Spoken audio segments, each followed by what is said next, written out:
जय माता दी। प्रिय भक्तों, आज हम नवरात्रि महात्म्य के अध्याय 9 की कथा प्रस्तुत कर रहे हैं।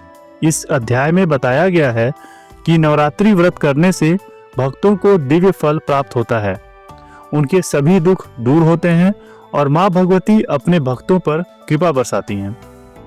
आइए कथा आरंभ करें। बहुत समय पहले राजा चंद्रसेन नामक एक पराक्रमी और धार्मिक राजा था। वह माँ दुर्गा का परम भक्त था और हर वर्ष नवरात्रि का व्रत करता था।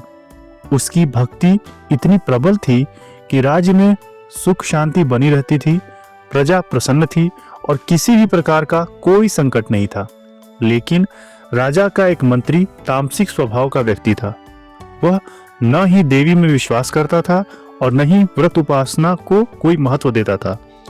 उसने राजा से कहा, महाराज, यह व्रत और उपवास केवल कमजोर लोगों के लिए है। शक्ति केवल शस्त्रों से मिलती है, पूजा पाठ से नहीं।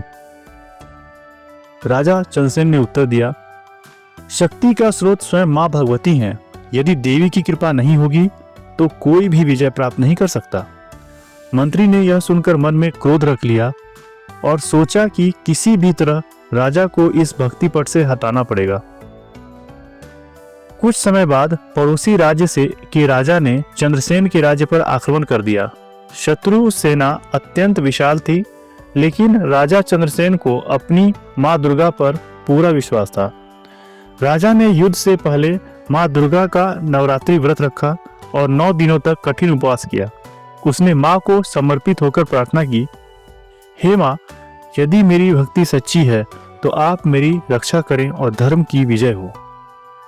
युद्ध के 10वें दिन जब राजा युद्ध भूमि में उतरा तो आश्चर्यजनक रूप से शत्रु सेना में भय उत्पन्न हो गया। उनके सेनापति अचानक दुर्बल हो गए और राजा चंद्रसेन की सेना ने विजय प्राप्त कर ली।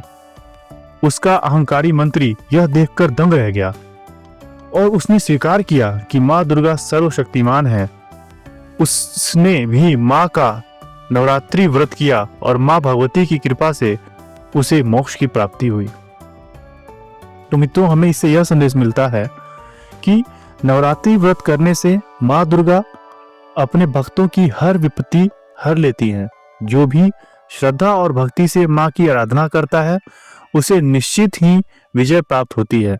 माँ भगवती अहंकार को नष्ट करती हैं और भक्तों को सत्य के चलने की प्रेरणा देती हैं। भक्ति में शक्ति है और माँ दुर्गा का स्मरण करने वाला व्यक्ति सदा निर्भय रहता है।